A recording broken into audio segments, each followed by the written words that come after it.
Pag-usapan natin yung financial check-up na natutunan ko mula sa workbook na ito. May tinatawag tayo na solid financial foundation. Kumbaga sa financial house natin, dapat matibay ang pundasyon nito. So dati kasi ang alam ko lang mag-invest, gusto ko lang mag-invest, pero meron pala tayong dapat i-build sa baba. Importante pa lang meron tayong healthcare, meron tayong life insurance, eliminate bad debt, emergency fund, and of course, investment.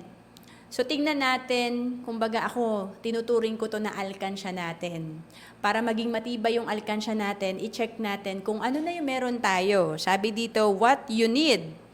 Magkano ba yung kailangan mong sapat na insurance, sapat na healthcare, sapat na retirement, at pangalawa, what you have. Ano na yung meron ka sa mga nabanggit natin na investment,